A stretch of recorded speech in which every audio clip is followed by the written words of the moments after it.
Starting at 17th place. 16th place. Okay. Who you got, Rob? 15th place. Who have I got?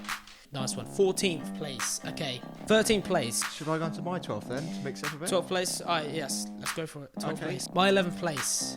For my 10th place. Now on to my 9th place, into my 8th place. You'll go first, 7th? Yeah, so I'll go for my 7th. 6th place. Who are you going to go for? My 5th place, of course. We're going to go straight on to relegation zone. Callum, we're going to go 18th to 20th. 18th place. Who is your 18th? 19th position. For me, last place. This is our final top 4 as well. Yes, that is correct. Today we predict our final top 4. This has been 8 episodes of me and Callum having a deep discussion where we think all 20 teams will finish in this season's Premier League table. I'm not stopping the channel there though. There will be more football content coming out soon discussing on the ongoing topics on what's happening in the world of football at this current time, like this one. Way, only joking, Villa fans. I'm sure I'll be 19th instead. But no, plenty more content to be produced here, so make sure you are subscribing to the channel and have that notification bell turned on as well. And without further ado, this is our final top 4 prediction. Alright guys, so we are in day 2 of this. Different clothes, as you can see. And I'm still wearing the Boohoo Man t-shirt. It's a marathon, not sprint, people. Marathon, not sprint. Pretty much. So we're going to go for it. This is our final top 4 as well. And we're going to start with Callum's choice of top 4. So 4th place, Callum, what are you going to go for? So controversially, I'm actually going for Chelsea. Chelsea.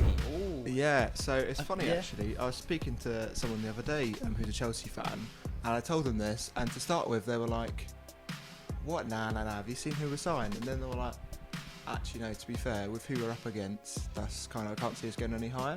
No, fair. Yeah. So I think, because obviously the big news is how much they've spent. It's a lot, yes. As we were saying earlier, it looks like the Havertz deal is going through. It's great today. I believe it's literally happening today as well. So 2nd of September was yesterday of the filming. Today we are recording on the 3rd of September. And yeah, I believe the Kai Havertz deal is looking to go through, which is massive. How much for? I think it's about 80 million, isn't it? 80 million, I believe, that'll take their net spend above 200 million. 200 million. Which is mental. Absolutely mental. I mean, I think a lot of the part of that is because they've had that transfer ban for quite a while now. They've been waiting to come back, haven't they? So yeah, I think they've had this money kind of. Abramovich has kind of just been like chomping at the bit to try and throw some money at players like he always does. So this is kind of going back to old Chelsea. But in a way, I think to some extent to the club and to Frank Lampard, the manager, it could be to their detriment. Because Definitely. beforehand, before they had this money, he had a lot on his side, actually, Frankie Lampard. Didn't really have any expectation coming into his first season as Chelsea manager. It was only his second season of professional management. So he didn't really have any expectations on him. He had a very young squad, mainly brought up the youth players, which a lot of people have been waiting for from the days of Mourinho, kind of not touching them with a basketball. I feel so sorry for Chelsea fans. So there was a good kind of feeling around the club. And when they got 4th, I mean, that's 4th last season, that's mental for them with that team, with the teams around them. And so now I think splashing the cash now, they don't have that leeway anymore. They can't say, oh, okay, don't worry about it. Yeah, we'll get it next time. You've got to do well. But I think with the teams who I've put above them, I don't think they will do any better. I think... No, that's fair. I think there are some top teams that obviously you've got left that will be above Chelsea. And I think 4th or 3rd, I think they'll be happy with that again. Yeah, I think so. I mean, again, it'll only be his second season as Chelsea manager. Yeah. And I think bringing in all these top players, I mean, as I say, we've got Kai Havertz, who will hopefully come through the door. You've got Thiago Silva coming on a free as well, obviously big contract. We've got Timo Werner, got Ziyech, Chilwell. I mean, top signings. There's no kind of fringe signings in there. They, for me, are all starting 11 signings. Yeah. I was going to say as well, Christian Pulisic, 21 years of age, looked great in during the lockdown football, as we call it. A lot of people saying, has he got the room and space to become the next Hazard? What do you think about that? Well, for me, I think it was funny when they came back from the football break because of lockdown. He seemed like a new transfer for them because I don't think he really did much before COVID. Not a lot, no. He got the game time and Frank gave him opportunities, but he didn't used him as enough as what he's done during comeback from COVID. He was just amazing when he came back. For me, he was top 5 or even top 3 best players coming back easily. Yeah, he just absolutely tore it up. But the thing is for Chelsea, and going back to your question, actually, I think could he be the next Hazard? Potentially. I mean, the thing with Hazard is he did it over a long time. Definitely, yeah. But he definitely had off seasons. Hazard did. A lot, yeah. And he's just had one off now, hasn't he? Real Madrid hasn't really shined brilliant. Yet. But no, I think Pulisic could definitely be it for him. Obviously, cost them a lot more than Hazard did initially from Lille in France. But for me, attack isn't the problem for Chelsea. It's defence. They had the worst defence in the whole of the top 10 last season. 54 goals conceded. That's worse than Burnley. That's massive terrible. as well. That is absolutely terrible. I mean, what would you say? Do you think that's down to the back line, or is it down to Kepa? I think it's a bit of both. I definitely think a lot of it is down to Kepa. What even is he anymore? Like he's coming in with this massive money signing Chelsea of Kepa. I thought, yes, I'm glad we've got, as an English person, I'm glad the Premier League has got a goalkeeper like this, but he's just not hit the heights of that money signing, So do you think that's down to his goalkeeping ability, or is it because of his bad attitude? I don't know. Obviously he's got a strong head, and he's fairly young still as well. He has got a strong head. You look at the League Cup final with what happened there. Chelsea fans and anyone knows what went on there with him not wanting to come off, but. I think it's a bit of both. I think he's definitely got the talent, but he might think he's a bit too big for the club, and I don't like that. I don't like that a lot, especially as Frank Lampard's your manager. And if anyone, he's too big for the club. Yeah, he is the legend here. Yeah, I think. Thing is though, you talk about age there for a goalkeeper, and traditionally goalkeepers are older because you need definitely that kind of really kind of strong-minded, experienced head on the shoulders of your goalkeeper at the back. However, you look in recent years, Nick Pope's really done well as a young goalkeeper. I was going to say, Aaron Ramsdale, Jordan Pickford. So I don't really think you can use age anymore. Yeah, I was going to say, with Roman, obviously he spent loads already, but I'm sure he's got some more money to give to Frank. Do you think they should sign Nick Pope or Oblak this season?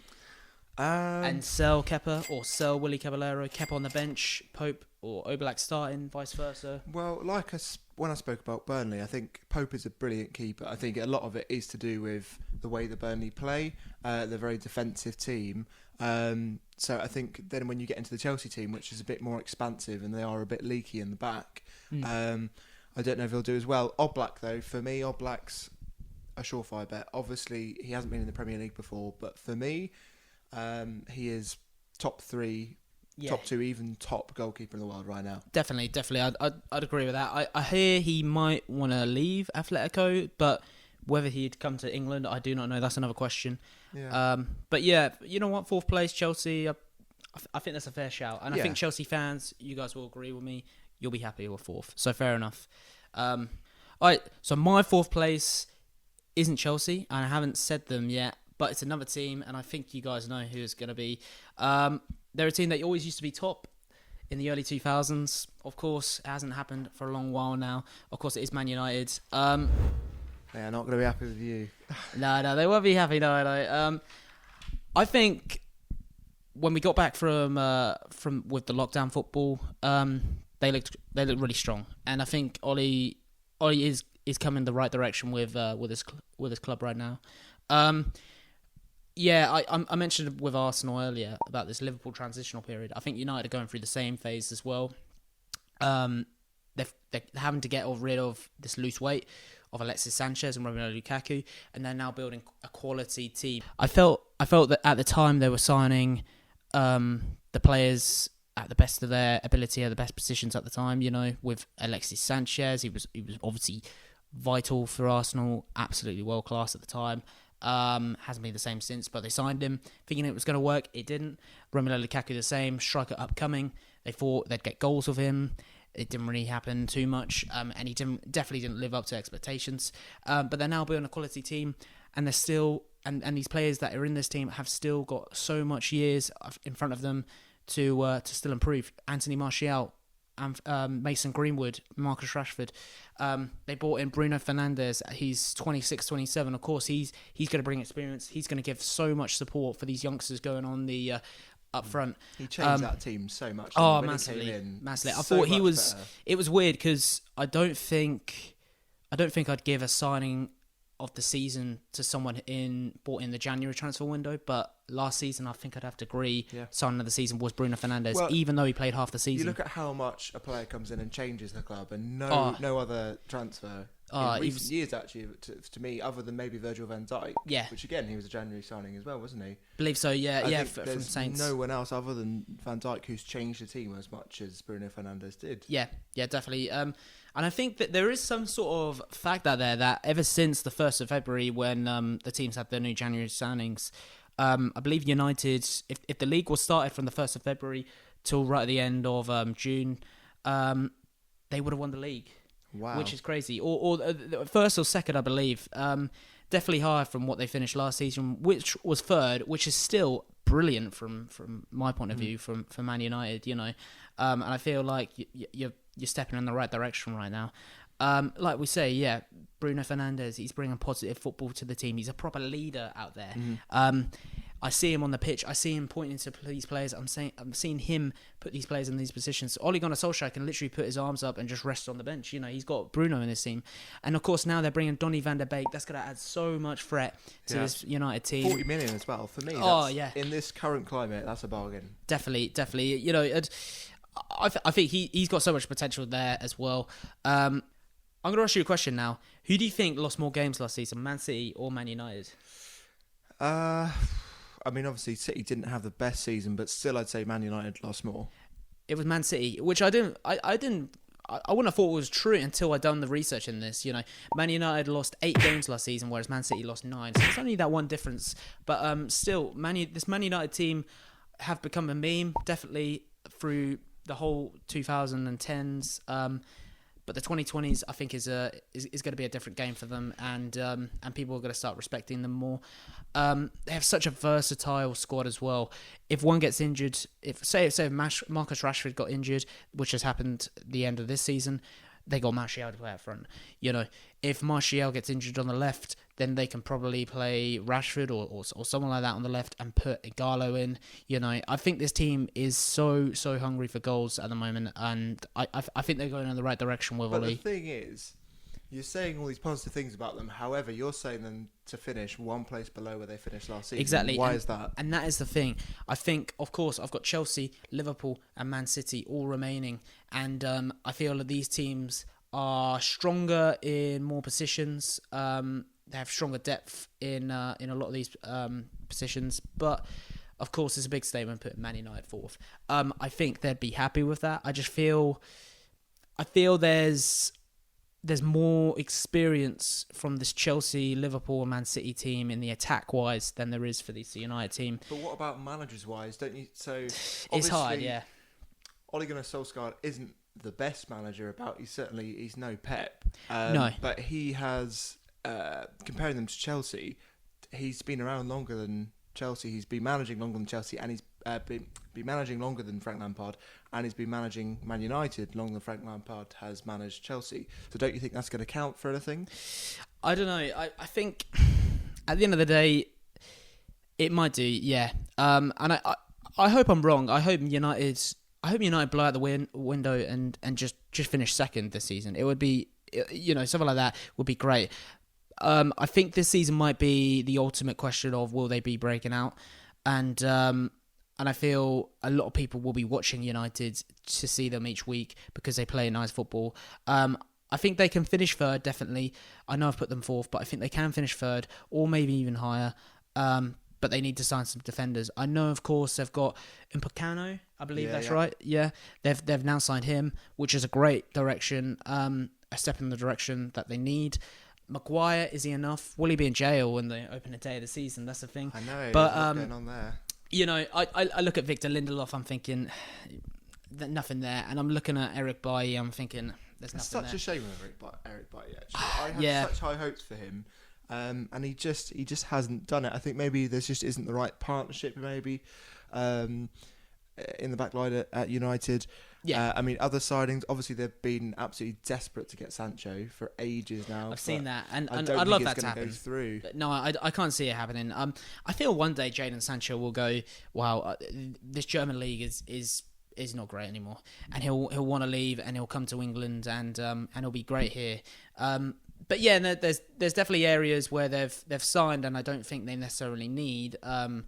I think Van der Beek is a great signing, and I think any team would be fortunate enough to have him right now. But I look at a left back. I think they need that new left back potentially. Brandon Williams has been great, and I at the end of the day, I'm one for the youth, and I feel the youth is what they need. And if he gets the chances like Trent does, and the opportunities that Trent has succeeded, then that'd be great. But, I look at Luke Shaw and I feel like he's getting injured too many times. Brandon Williams, is he the perfect left back for a Man United top 4 team? I don't know. But a left back there would be great. And the status of Man United's, I feel they need that world-class left back. Get the best left back they can in the world right now. Who that is, I do not know. But yeah, these centre-backs to join with Maguire, I feel in Bacano and Maguire, they can adapt that great quality duo next season. And if they mess up, which I'm sure at times they will, they've got Dean Henderson in goal. And do you think he's going to start over De Gea then? That's the thing. I think De Gea's lost it. I think when Real Madrid gave their first transfer offer to De Gea, he should have left then. And I feel United should have got a replacement goalkeeper then. I feel there's a long going process to still get De Gea to where he was. Whether he'll get there again, I do not know. He was a bit better last season, wasn't he? A little bit better. Yeah, he definitely is. And I mean, I can't say he's a rubbish goalkeeper, can I? Because he has pulled off some great saves before, Golden Glove in a Premier League season before as well.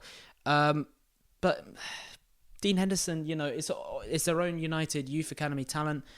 I'm sure he'll have another great Premier League campaign again in a United shirt. I mean, he had one last season with Sheffield United. Are the teams going to be any different? Signing-wise, they will, but he's going up against the same teams again. Obviously, Fulham, West Brom, and Leeds coming in new, but I can't see them scoring that many goals past United, or I certainly hope not, and United fans will agree with me there. I feel there's still some positions that they need to work on in terms of transfers. I know Chris Smalling is coming back now. He had a good season for Roma. You did, but, yeah. Roma isn't Man United, and Roma isn't going to get the same difficulty as Man United are next season. Roma aren't going to be playing Man City twice or Liverpool twice. They should sign him on a permanent for me, I think. Yeah, I know Roma want Smalling back, and it'd be good to see him go there because I think he's playing some nice football and he's looking himself again at a club like Roma, And I'm glad Man United are making the business happen. And Bacano is a great sign. Van der Beek's a great sign. Agallo, as well, if they bring him on the last 20 minutes and Rashford off, I think he's a super sub. He can get the goals. United, I think you'd be happy with fourth. It's a long going process, and I hate to say that your transitional period is like your rivals, Liverpool. But at the end of the day, I think it is, and I think you'll be glad when it's all over and you're back to where you are. So, fourth place, United. All right, so final top 3, Callum. Third place, I think I know who's going to be, of course, Man United. It's not. Oh, that's a massive, massive statement. So who have I left out of the top 2? Well, I want to say you left out. Well, obviously you left out Brighton and Brighton. Obviously you've left out Man City and Liverpool. I'd like to think you put Man City third. It's Liverpool. Is it Liverpool? I've put the reigning champions. I've put them third, and you're not going to be happy with that. You're going to come and steal the wheels off my car, Liverpool people. Please don't. I know what you're like. You just got it done as well. Yeah, I know. Yeah, it's expensive. People don't get a car. So Liverpool third, and I'll tell you for why.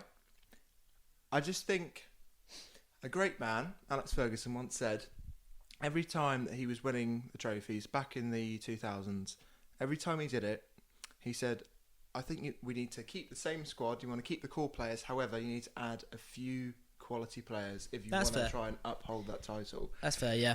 And for me, they haven't yet anyway. They're not doing it. No, there's only one signing so far. Yeah, so I Tsimikas, yeah, the left back from They were going to Olympiacos, I get believe. Jamal Lewis, weren't they, as left back? They were, yeah. Didn't Yeah. go through in the end. Yeah, we wanted more money. Yeah, no.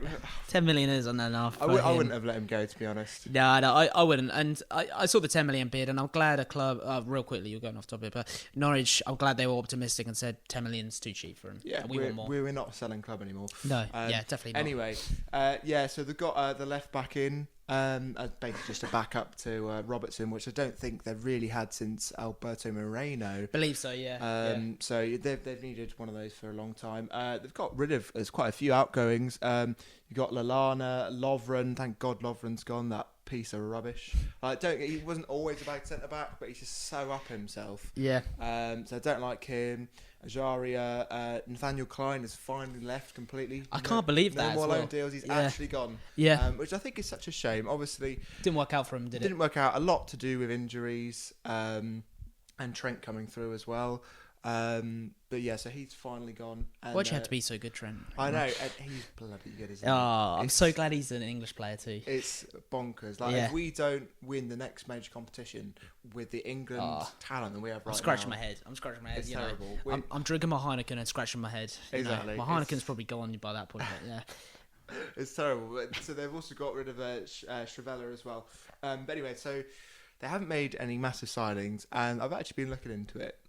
And the reason this is, they've got a few, not financial difficulties. No, yeah. But they don't really have the money to splash about. Man City and Man United do. Oh, okay. The reason for this is, back a little history lesson here. Okay. Back a long time ago, when they had...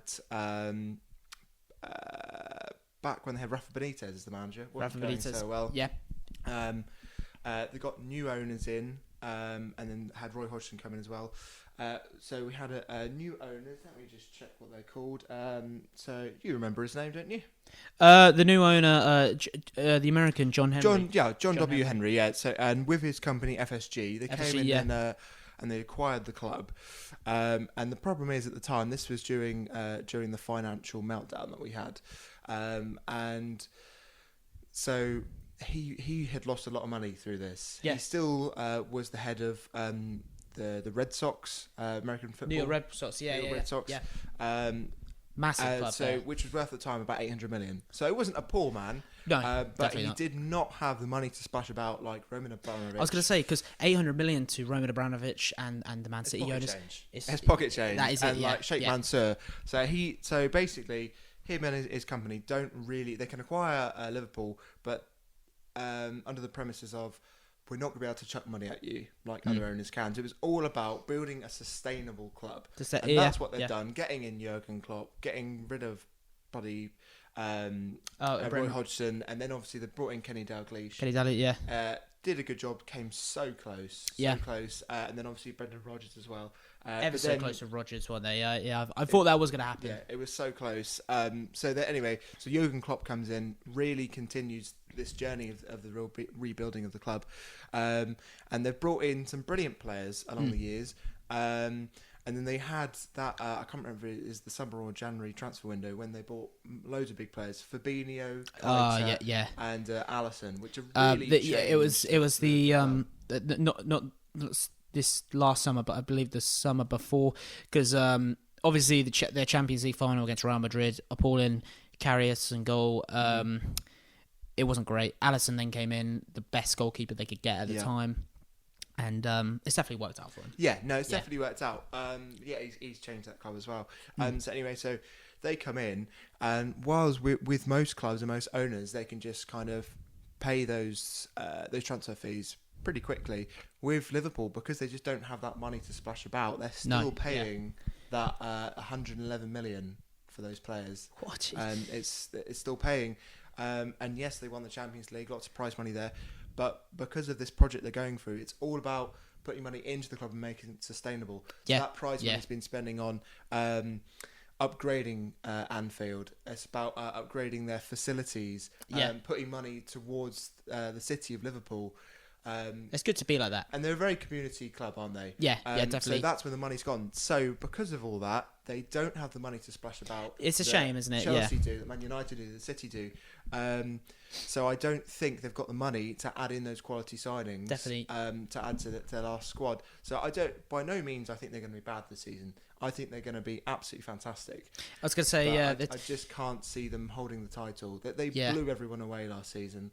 I just can't see it happening done amazing again. last season. I was going to say, with some of the players have got, like you say, played amazing football to get that Premier League win. Van Dijk in particular. Van Dijk actually played every game last season. Yeah. I want to ask you right now, 15 clean sheets in 38.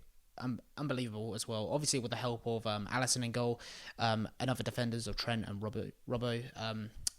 But if they didn't have someone like Van Dijk for these 38 games, say if he played 22 games, injured for the remaining games, do you think they still would have won the league? Well, I'll tell you what the evidence is. How they were doing before Van Dijk came in. They couldn't win the league, could they? That's they true, were yeah. doing so well when Salah That's came true. in. What was it? Those 2 seasons when Salah was in and they were absolutely smashing it. What was it? Third and second place consecutively, something like that. Something like that, so yeah. that shows you that before Van Dijk came in, that they weren't as good. So yeah, that's the answer to your question there. I think if he got a long-term injury or just didn't play as many games due to fitness, I don't think they would have won the league. I think he's so important to that team. Don't get me wrong, Alisson has made a big difference as well. But Van Dijk really does help him shore up the back line. Yeah, no, definitely agree with you. As well as that, of course, Firmino, they like to play him in the striking role. He played every game last season as well. Only got 9 goals as a striker in a Liverpool team, can I just say, as well, with Salah, Mane, Henderson, Oxlade-Chamberlain, Fabinho, Keita, all around you to give you the help as well. Even, I remember, like, obviously he's not highly rated, but Matip was even assisting last season. He done this pass, I can't believe where it's from, but Liverpool fans will correct me. He done this pass right from the box, passed it right to the attack, and I believe it was someone like Salah or Mane, I think it was Mane, went on to score. So there's these players love to find the striker to go on to score. Firmino though, 9 goals in 38. Do you think they need another striker? Obviously, with the Werner situation, they were going to go in, and they were the team to get him. Klopp says to John Henry, 50 million is what we need here. John Henry said, I can't give it to you, Jurgen. They've missed out massively there, I think. Do you think they can continue with Firmino, or do they get a new striker? For me, I don't think so, because I don't think there is such thing as a striker in this Liverpool team. I don't really think that's the system they play. That's a good, yep. I don't think they have a striker. Yep. For me, Firmino plays... You would call him a centre forward, but for me, he's almost more like a centre attacking mid. Yeah. Because he is about... he's about making space for Salah and Mane, making opportunities for them. He's not about scoring goals. They will score the goals, and other players will contribute to the goals as well. Yeah. He is not going to be that final one in the box. Obviously, he's still got 9 goals.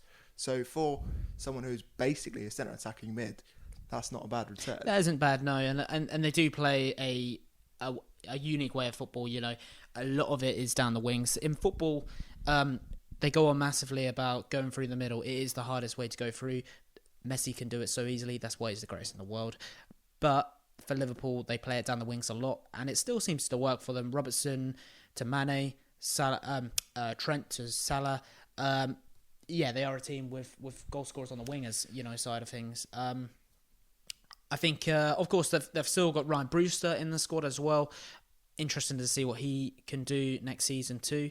They're still going to have Firmino. Do they stick with him in the centre-forward role? Do they get another centre-forward? Do they even get a traditional striker? What do they do, Callum? I think for me, as I said, he works so well in the centre-forward, centre-attacking mid kind of role. And that's been so key to how Klopp has played. Yeah. But I think maybe it's time to try and change things up, because I think maybe they're getting a little bit predictable.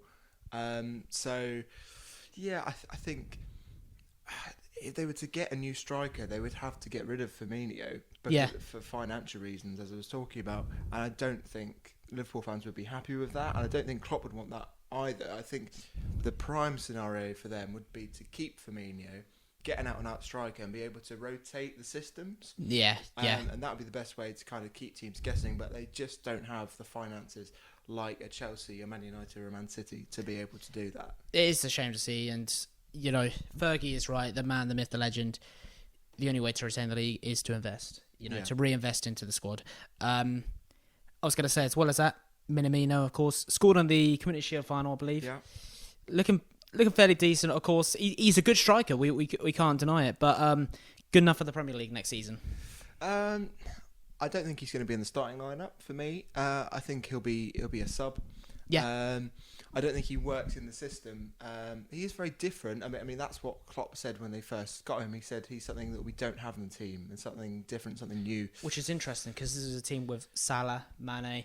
Of course, we were just slaying Firmino, but we got to say he's a good player. It's interesting.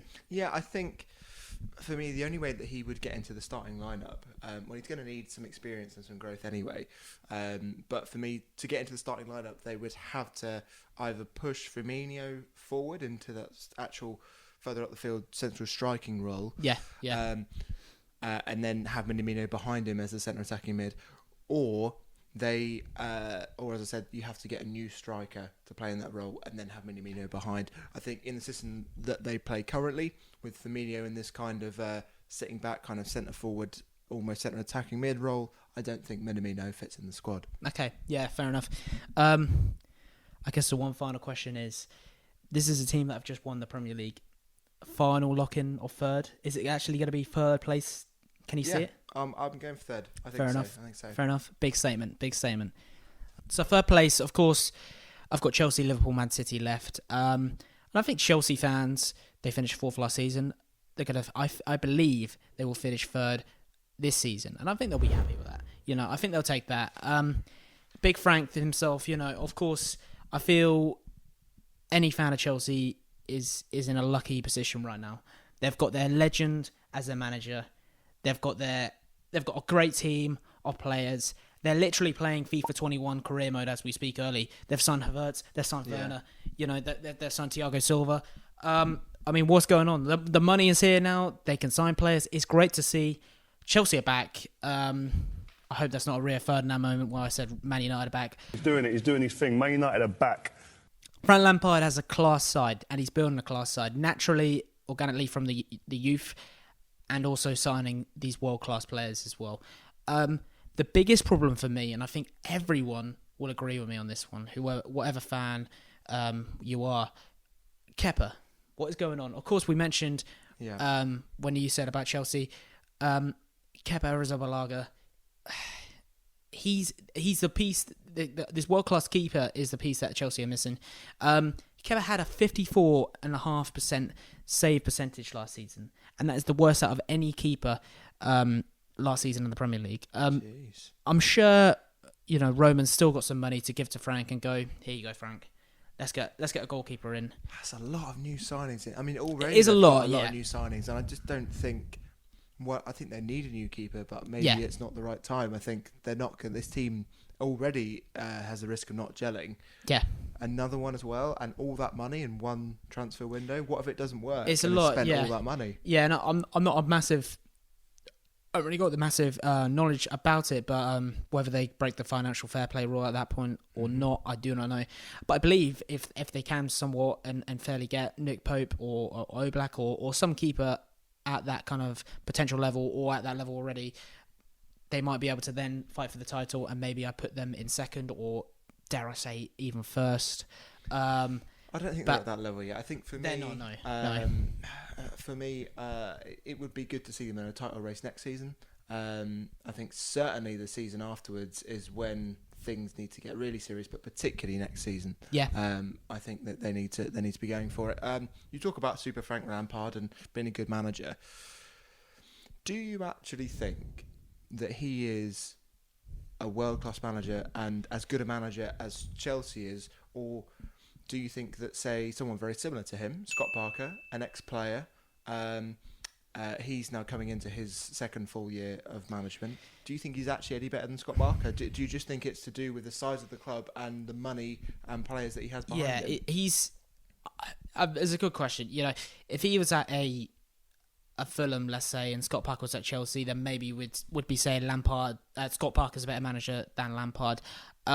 It's weird. It is really weird. I know from watching the Spurs documentary, I know Jose knows how much of a threat Lampard is as a manager. He knew how much of a threat he is as a player, but as a manager, and I think that's big, from coming from Jose Mourinho. But I think Lampard is very much getting, I don't want to say spoon-fed by Roman Abramovich, but he's fortunate to be in this team. Mm-hmm. They're also, a lot of Liverpool fans say this, but they say a lot of the time with Pep Guardiola, he's only lucky because he's been at these richest clubs, Bayern Munich, Barcelona, Man City. I hope it isn't the case with Lampard. I think the only argument to back you up with that would be, of course, the season at Derby, finished at a great place in the Championship and got them to a playoff semi-final, I believe. It might have been a playoff final. I think they went the playoffs, I know that, and they almost got that promotion back to the Prem.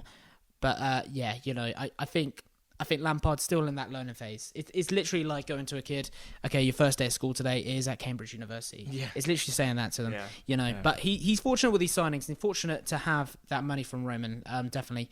Timo Werner last season, 28 goals in the Bundesliga. And I'll have to say as well, the Bundesliga have got an enormous great talent of keepers in that league. It's Manuel Neuer, Timo Horn, Kevin Trapp. There's some class keepers in the Bundesliga as well. Galacci, Red Bull. There's so many good keepers in that league. So there is. It shows how good he is. And it's not even that like he was a one-season wonder. He's done this consistently for the last few seasons now, hasn't he? Definitely. An RB Leipzig team who shouldn't be as good as they are. No, it's kind of a similar scenario as Man City. They got the money, fair enough as well. Any owner can go to any club and do that, which I respect, and they do it for a reason. Leipzig are here now. They have done it. They fought the hard way, definitely, and they're fortunate to be where they are in the Bundesliga. And I remember seeing the RB Leipzig fans. They were gutted to see when Werner was leaving. Mm-hmm. But the thing is, as well, there's that faith you have to have as a player, as you are with Werner, as you are with Ziyech, as you are with Thiago Silva.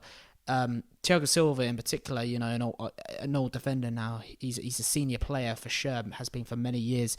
He's put his faith into joining a Frank Lampard. I put that Frank Lampard Chelsea team, a manager who hasn't been managing for not even more than 5 years, and he's put the pause button of. So you look at Werner. He put the pause on Liverpool. And said, no, I'm going with Chelsea here. I'm surprised he didn't wait for the pause for Chelsea and said, hold up, Frank, I'm going to wait for Jurgen and John Henry to sort out this financial clause I've got, and I'm going to wait for them. Klopp or Lampard? That's the question. Well, Klopp or Lampard? Obviously, Klopp's the better manager, but like I was saying, money-wise, Chelsea's got the money to spend. He probably knew that he was going to go into a team with a lot other new players, and maybe he thinks that Liverpool have hit their ceiling, hit their peak now, and maybe not necessarily on a big decline, but aren't going to be at top again for another season or two. But Chelsea are only going up. Yeah, definitely. It's a real project, Chelsea right now, whereas Liverpool is a slightly more of a ready-made outfit that is going to get potentially slightly worse. Yeah, definitely agree with that. And we thought it was good enough, didn't we, with the Ziyech coming in, with Ben Chilwell coming in, with Thiago Silva, Werner, obviously. Havertz looks to be a Chelsea player now as well, and he's been so versatile for that Leverkusen squad last season. We saw him play in the striking position. We saw him playing on the centre midfield position. We even saw him have the captain armband for 9 games in last season. They've got a player there who's young. He's already at the level as you would be if you were 26. I believe he's 19 or 20, around then. Chelsea fans will back me up with the answer down below. But, he's in a Chelsea team now, and he's a versatile player. There's not many people like him at his age, at his level right now. It's incredible that Chelsea are about to get him, and dangerous. So dangerous for the other teams. What I will say, though, is it's a shame for Mason Mount. Because he is. They would play in a very similar position, and really, you're going to pick Havertz over Mount, aren't you? And it's a shame because Mount did so well at Derby the season before. He did really well in patches last season at Chelsea. So I think it's a shame to kind of just push him out, and maybe he's going to be more of a sub player or a fringe player in cups and that. Yeah.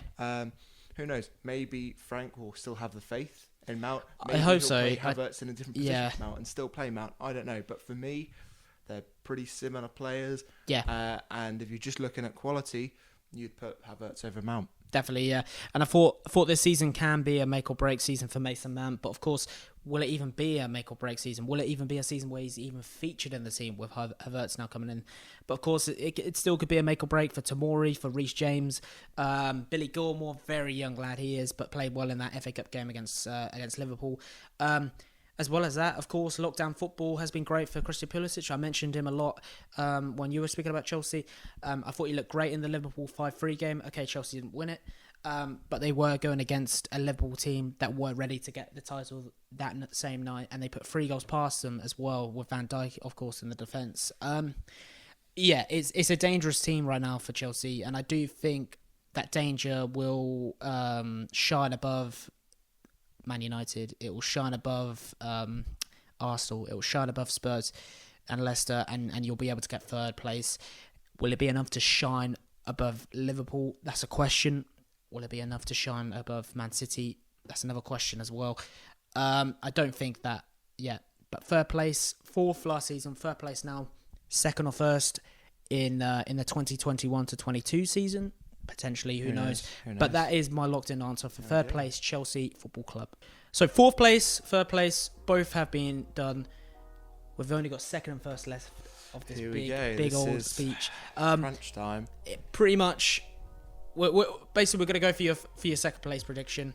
Of course, the only 2 teams that you haven't mentioned yet are 2 teams from Manchester, Man United and Man City. Who is in that second place position? I'm worried right now. Okay, I'm not going to go completely crazy. It's Man United second. Man United second. But I tell you what, I think they'd be absolutely pleased They'd love it. with this. They'd really love this. They'd feel like a title win themselves. I think for me, it almost feels like a natural kind of going forward progression. They got third last season. Yep. They conceded only 1 more goal than City. But obviously way behind on scoring goals and points than Man City. They only got 66 points. But a lot of that was to do with their terrible form in the first half of the season. So then the second half, when they came back, as you said earlier, they were the best team after January, February time. Yeah, they were, yeah. It was, and they would have won the dangerous. league. And they're only bringing in better players. This team is only going to get better. They've just got in Van der Beek, as we said, for 40 million, and Upamecano.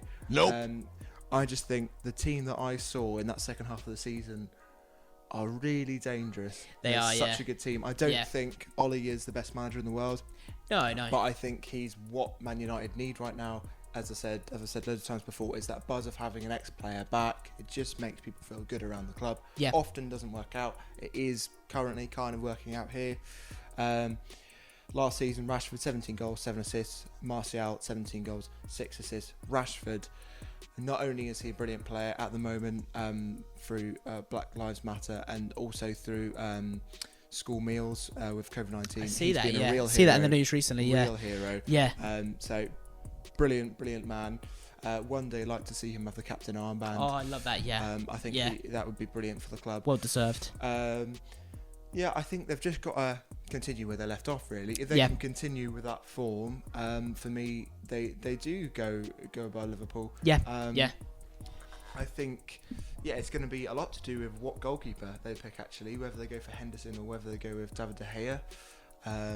I think Henderson is a more kind of promising player to go for the future. Do they go for them now or do they wait till a bit later? I don't know.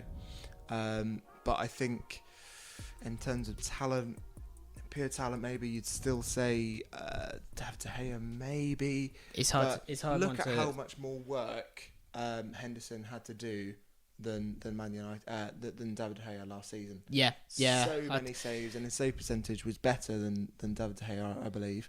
Yeah. So I think for me, maybe you put Henderson in, or maybe you start De Gea, see how he goes. If he has an off game, you put Henderson in, and then maybe he stays for the rest of the season. Yep. Right back, Wan-Bissaka.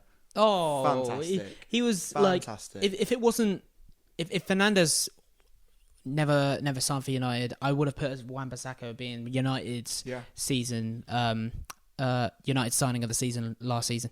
How great is he though?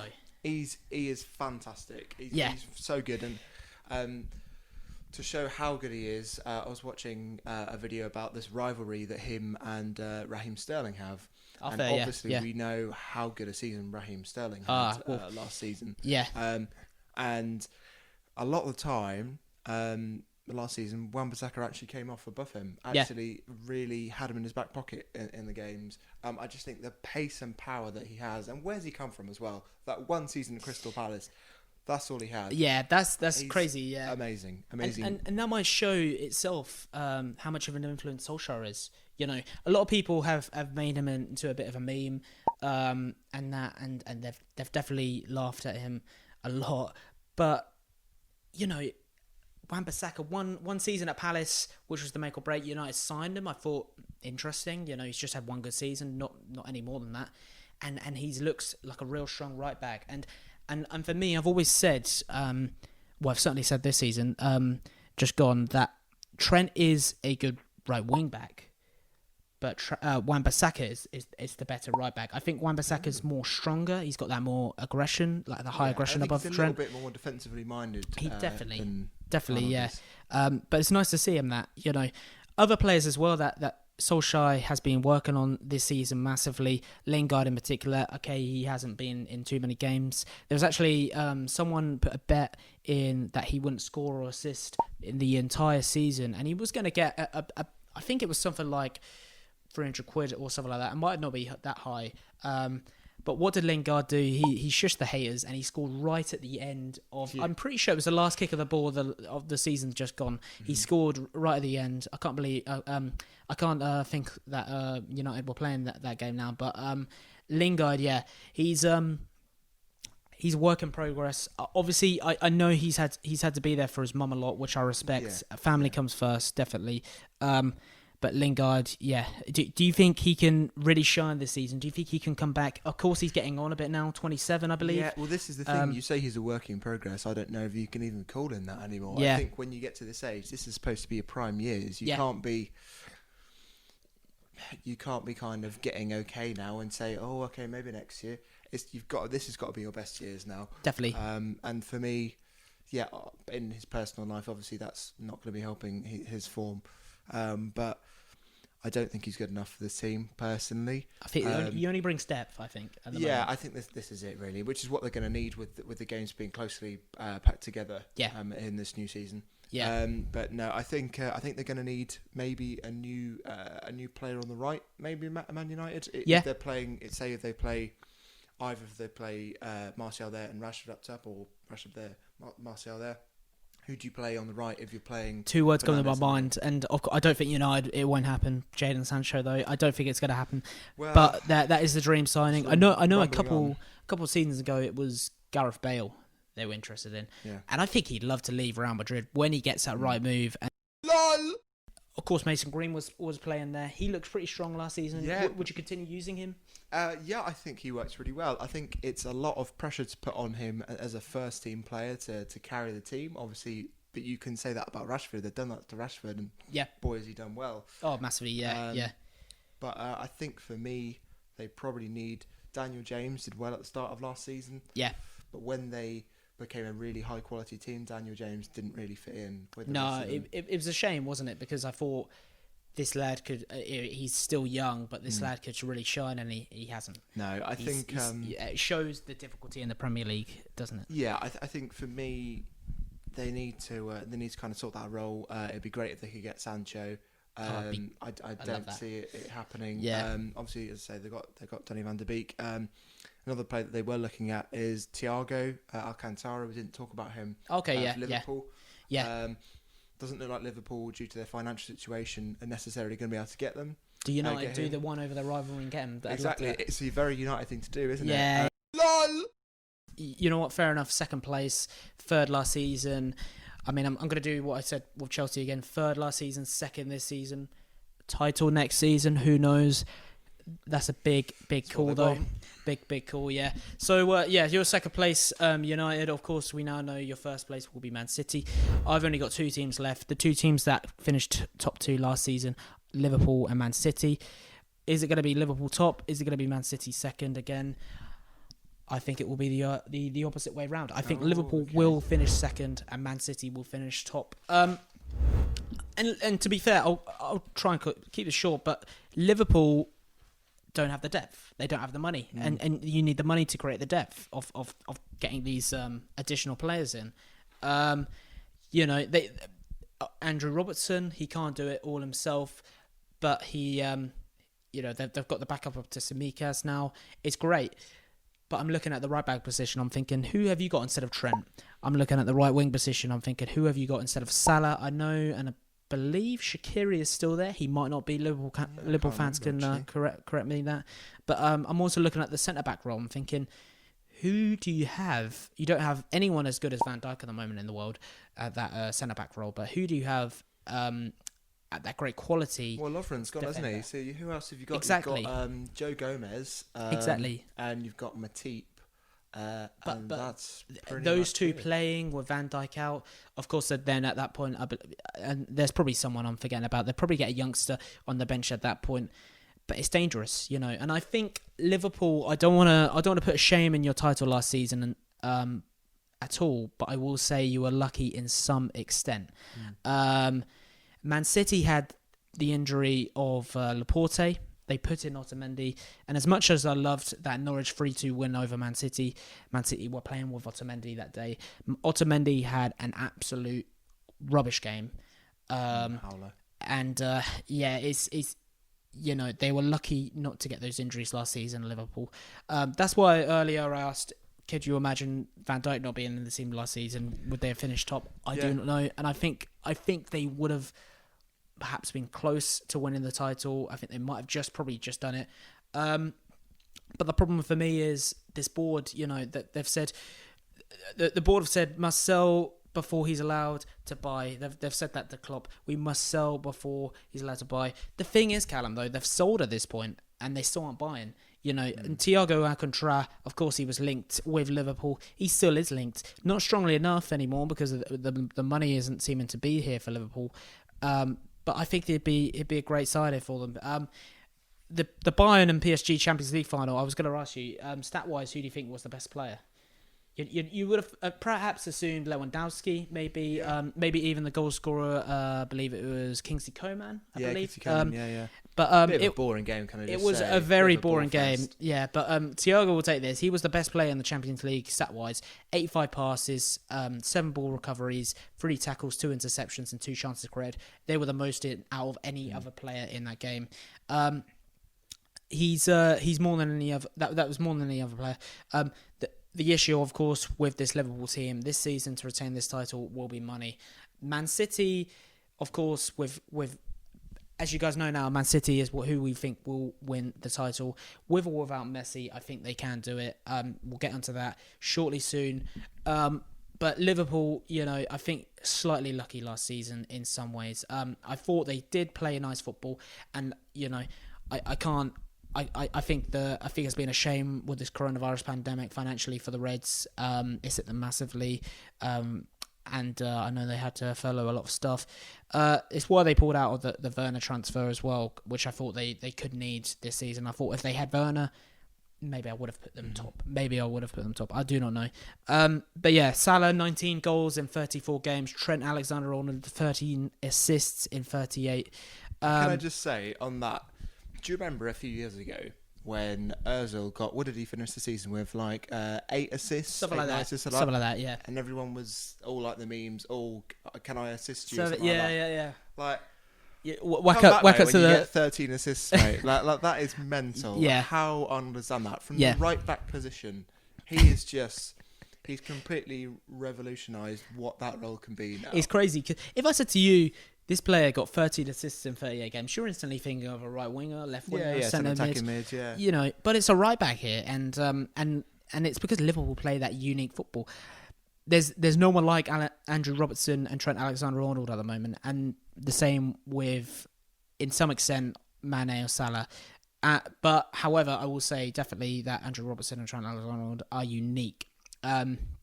They've got this attacking edge that no other left back or right back has at the moment, I think. But I think going into next season, teams will adapt and be able to stop them.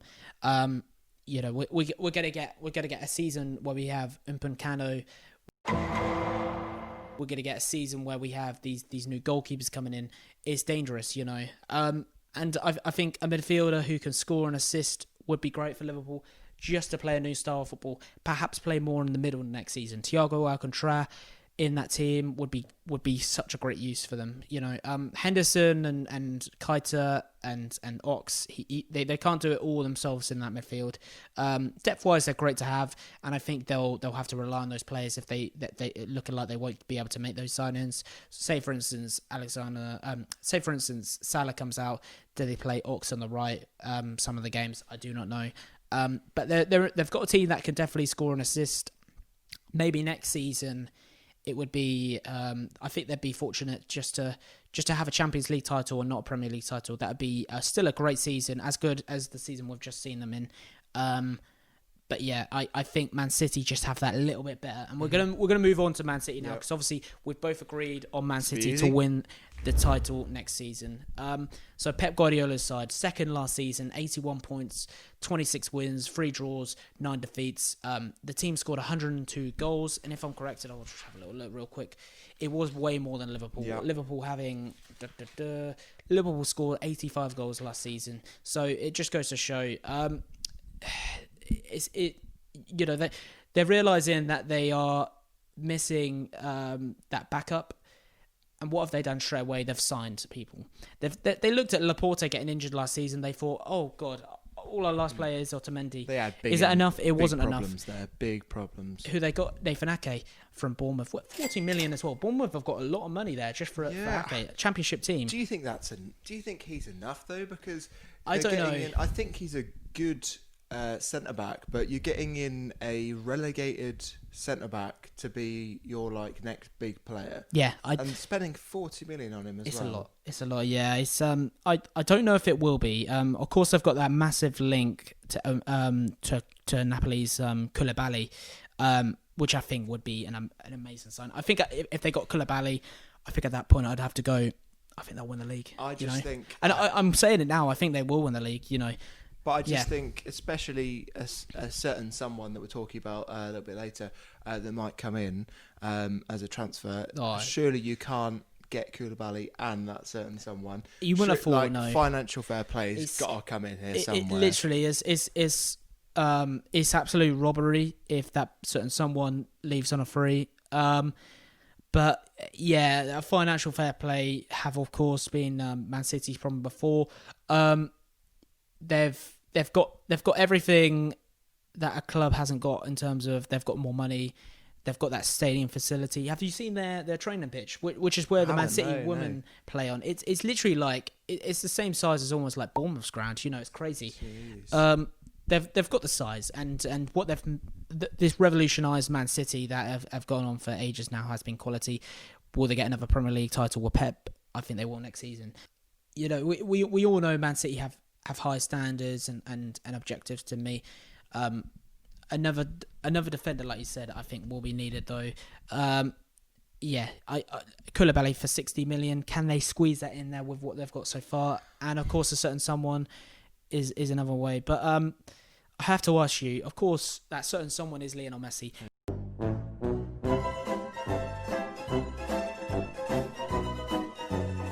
It is. Will they win the league with or without Messi? For me, to be honest, I made this prediction before Messi was even a possibility. So I believe I did as well, yeah. I think it's just...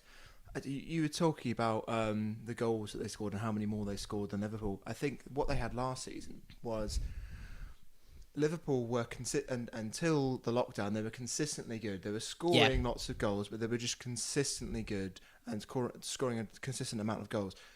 Man City were so on-off, but when they were on, they were just steamrolling teams. They were on, which is why they scored so many goals. Just absolutely flattening teams. Yeah. And then they would have a game like they did against Norwich, where they would have a shock upset. It would be a shock up, yeah. They need, if they can get that kind of bit, being able to get that continuity again, something they need that they had before, then they'll be able to do it. Then they will be able to win, even without Messi. But you think about how much they were steamrolling teams before Messi. Add Messi into that equation, it's just mental. Oh, it's like it's literally like playing Ultimate Team or career mode, you know.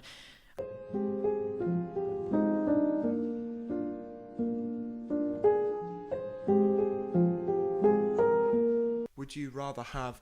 Do you think Aguero is the front striker now, or do you think actually Jesus? Do you think maybe he is the first team striker now? It's hard to say. I'm still going to say Aguero, but I think Gabriel Jesus is waiting for that make or break moment. He is 23, 14 goals last season.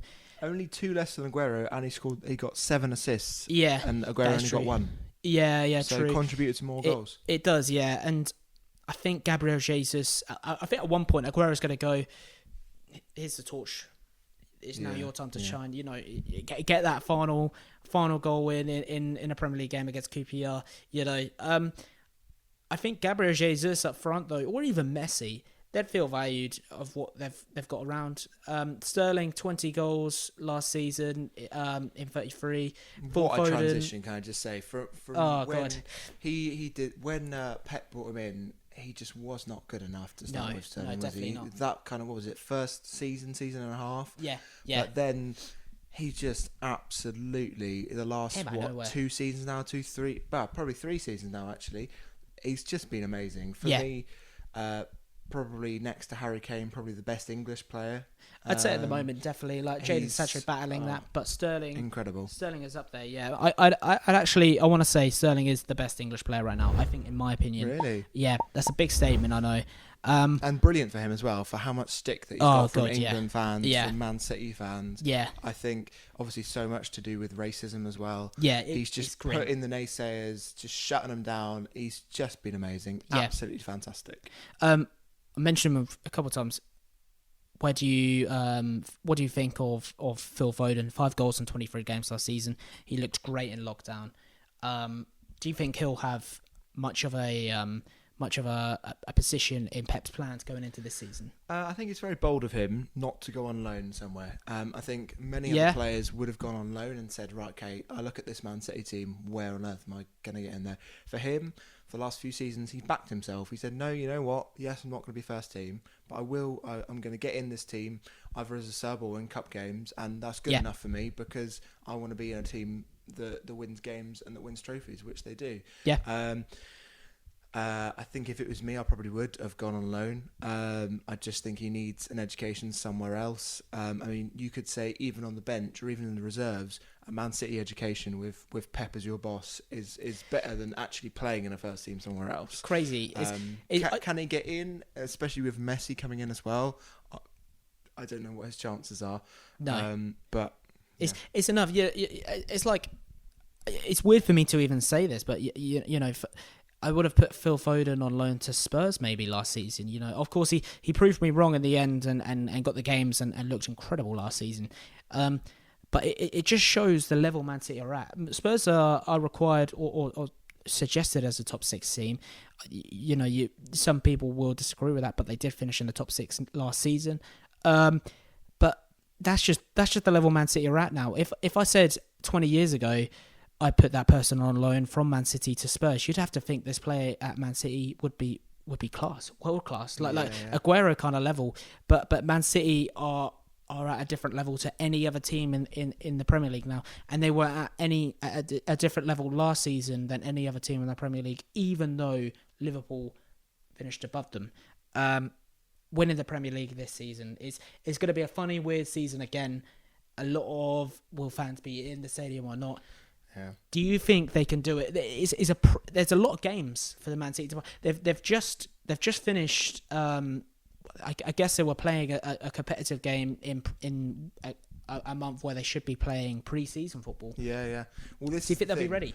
I think this is the thing for all teams at the moment. So much less pre-season, which could affect all of our predictions. Really, it's scary to think. It's really going to depend how fit people kept themselves over their break, and that a sorely needed break as well. Yes, players had a break in lockdown, but not really, because they were on tenterhooks the whole time, not knowing when they were going to come back. So they had to keep in peak physical condition. So they probably just let themselves go over that little, what is it, about 2 weeks they probably only got? Something like that, yeah. So I would have thought. To think, what is their fitness levels then coming into pre-season, which isn't long enough. Messi, if he does come in, is going to have to be done bloody quickly. Or it will, yeah. Any time with the team. Yeah. I don't know what's going on there now. I believe there was a Man City, one of the board members or something like that, came on, or the Man City president, he came on to Talk Sports Radio 2 days ago now, or a day ago. I believe it was yesterday. So he came on the 2nd of September, and he said to Talk Sports, though, Callum, he said, Lionel Messi's father has been over here to speak about a potential Lionel Messi move. Right, okay. Barcelona are doing all they can at the moment, and also in some senses, we've been talking about this a long while now. La Liga have been saying about Messi staying as well. They want to. God forbid, for the love of football, that nothing corrupted happens. Yeah, I wouldn't put it past it if anything like that does happen, though. In sadly in the day and age that we live in, but Messi comes and goes. I think without Messi, and I think you'll agree, they can still win the league. I don't think anyone needs a Messi, but I don't think they really would need him. Nope. They wouldn't be fussed if they didn't get him in the end. I think in a really weird way, Messi could make them absolutely ridiculous beyond elite level. Or in a weird way, he could actually have a negative effect on the team, because when you bring in Messi in, he has to be your key player. You have to build the team around him. He has to be in every game. So it means that the other players, top players, Bernardo Silva, Kevin De Bruyne, even Aguero, Raheem Sterling, have to take a back seat. Definitely. Is that going to be bad for their morale? Are they not going to want to play for this team anymore? I hope not. In some senses, yeah. It will be it'll be interesting to see that. If he does join. As a Premier League fan, I could say this is the greatest league ever now. It always has been. I feel with Messi there though, he has got the support of Kevin De Bruyne, which itself is great. I hope that not many players go, he's here now, I don't want him to be here. I don't want Jesus to go, well, you've got Messi and Aguero. You're either going to choose one of them over me. Nope. I'm gonna leave. I don't want that to happen. I don't want any late business to happen. Look, we all know Messi will be staying at Barcelona for another season at least. So we're gonna save you some time here. This is what's funny though. Me and Callum actually made this podcast that you're watching right now on the 3rd of September 2020, and it looked fairly certain back then that he would be leaving this summer. Then a day later, on the 4th, it was then confirmed that he would be remaining at Barcelona for the rest of the season after talks with the Barcelona president. Just to clear some other things up, Thiago has also gone to Liverpool, Surrey United. Bale is at Spurs now too, Surrey United again. And still, Upamecano hasn't signed for United, even though I thought he had.